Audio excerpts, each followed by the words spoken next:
As I mentioned, the Queen flies back to England today following her first state visit to Ireland. And while she's been away, one newspaper has taken a look back through the family album and noticed surprising similarities between some of today's royals and those from the history books. For example, here is the Queen, pictured alongside her grandmother, Queen Mary. Here's Prince William, who bears a striking resemblance to King Edward I, give or take 700 years. And finally, there's Princess Beatrice, whose similarities to a young Queen Victoria have been noted. It's amazing. So that's the royals with their with their ancestral doppelgangers. But what traits are we, well, let's say, less than pleased to have inherited from our ancestors? I'm quite happy that I've inherited the height. That's a good thing. Yeah. And no, there's nothing that I'm unhappy that I've inherited, but I'm glad I didn't actually get passed on any hair gene things. Well, as in loss of hair gene? Yeah, well, my dad... like a beard? No, head hair. Oh, head hair! Because my dad's bald and my mum was ginger. So I'd either be, like, bald and ginger or ginger wrong with a ginger. and bald. Well, you married one, so your kids would have had one if that had gone that way, wouldn't it? Yeah, you know, then maybe it's the ginger thing, because Mark's a bit ginger. When he grows a beard, it goes ginger. Make him shave it off straight away. Oh, get away from me. No, I like ginger. I do like ginger. What do you think, if you and Mark ever had children, what do you think they would inherit from you both? Oh, God, well, Oh, they'd be quite good-looking, I suppose, because... Oh,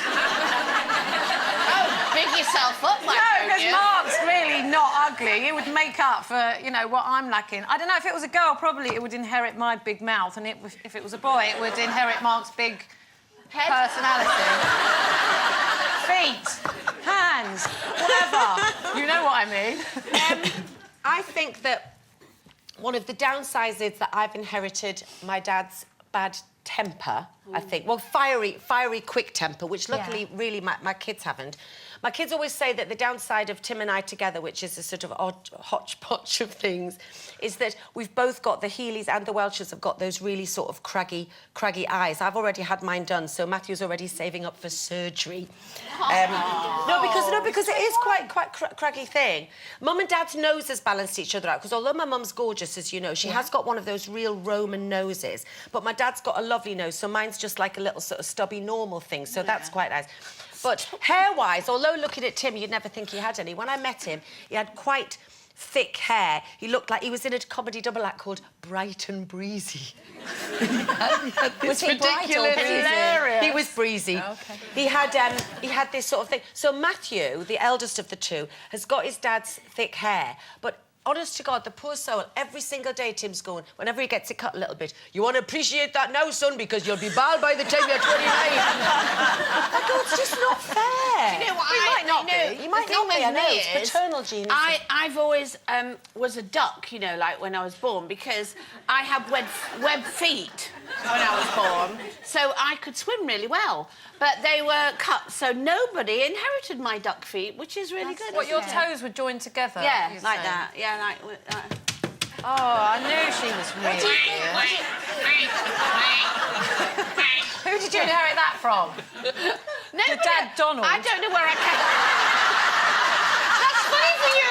Good. I don't know where I came from, because I arrived with web feet. Has Keeley not got it? No, nobody's got them. Nobody's got them. I also have a double-jointed thingy going on here. Wow. Yeah. Which is very handy. Yeah, it's very handy. I'm going on, what's that talent show called? Britain's Got Talent. Yeah. And I've also got, dun, dun, dun, a widow's peak.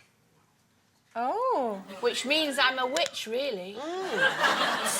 Well, in terms of hair, I've got my dad's hair. You know, he wants his back. He's going as bald as anything. I know, and he's got a moustache. Is that your natural colour? Is your dad that colour? His hair's black, actually, but obviously it's gone grey now, but his natural hair colour is But jet were you black. glad of anything that the kids did or didn't inherit from you? Oh, gosh. Well, both my kids have got my eyes, which is great, because they've both got lovely brown eyes, which is quite useful. They can't see through them, clearly, but at least they've got... No, but I know it sounds terribly modern, but because they've got two different dads, at least there's something that makes them look the same. But the one thing I'm really glad they haven't got is the thing that keeps my glasses on my head. Yeah. They're really useful. They're very, very useful. But, you know, you're talking about the whole crepey eyes thing, you know, and you're worried about Matthew. I mean, I think you look fabulous, regardless of, you know... but I've had surgery. Well, do you know, regardless of that? Because you've got No so... creams for me, straight for the night. No, you've got so much energy, and, you know, considering the fact that it's your birthday on Sunday... It's her birthday! I am a little bit in awe of you, because you're such a party animal, and you know you have twice as much energy as anybody else, and wherever Denise goes, she just makes friends with everybody. You come back and the phone rings, she goes, "Who's that?" "I have no idea." So, because of that, and because it's your birthday, we have flown someone halfway around the world... Panic attack. ...just to say hello to you today. She's your newest, bestest mate, all the way from Azerbaijan. It's Eurovision winner, Nikki!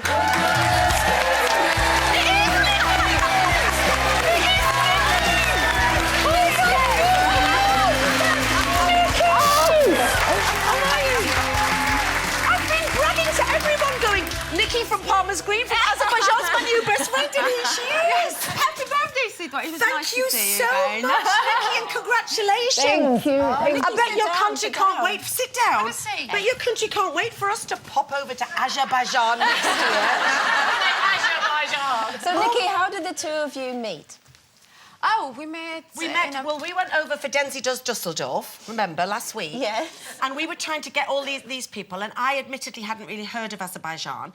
So we got Nikki and Els, so I kept calling Al, it was Els, and we sat down and then discovered that Nikki lives in Palmer's Green. So despite the cameras, I was going, well, I used to live next to the door office. How many streets were you from there, we were weren't you? chatting all the time, and you know, and then the camera started taking a video, and when they stopped taking a video, we still chatting. Carried on. Yeah. And then I invited Nikki and invited her onto Loose Women. Yeah. And they kept saying, stop inviting everybody because they might get Neil Platt, then we won't want them all. But luckily, when they won, I'd almost forgotten about Blue. I was going, Nikki! Like this, I knew better. We're gonna have a little look at the What do you know? We've got all that on camera. Let's take a look. It's amazing! So, Nikki, what's been the... you can see it. What's been the reaction in your homeland since you've won? Oh my God! You know, when we got results, it was about 3 or 4 in the morning in Azerbaijan, and people was there until 7 in the morning. There was a whole country. Everyone was outside and celebrating. Everyone was so crazy and happy. And are they panicking or excited about hosting were... something on a massive scale next year? Oh, they are so excited. I think they're too excited. I'm too excited as well. And did you expect to win? Because you were up there with the favourites at the start of the You know what? I competition. thought the France is going to win because everyone was saying Yeah, they are he was hot though, wasn't he, France? Yes. I prefer blue, to be honest. Yeah, you do like blue. you are Yes, nice. I love them. Yeah. So what are you up to now? What's life been like for you in the past week since you won Eurovision? Wow, it's interviews all the time. Yeah.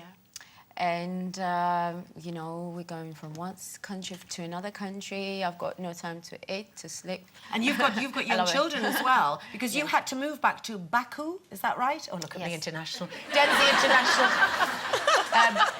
She can't pronounce it, but she knows. Has the fact that you've won changed your plans, which was to come back and live in England pretty much straight away, wasn't it? Pardon? Right, OK. So, you had gone back to live in Baku. Yes. But you said that you were going to come back to live in England permanently. Has that changed since you've won? Will you have to spend more time back in Azerbaijan? No, I'm going to be in Azerbaijan and in England. Yeah, you're going to stay together with Els as a duo? Oh, I don't know. Don't know. No, we're going to do some songs together, but at the same time, you know, solo career. OK. Sure. Tell us, what about, you know, the after party? Did you go to the after party? Well, yes. You sang there? Yeah, we sang there. And what was it like? It was amazing. You know, because I still can't believe that I'm a winner, you know. superstar, and it's just like, you know, it's about 6 months ago, housewife, doing cooking and, you know, looking There you were at the party with Denzi. Yeah. Did you see Denise there?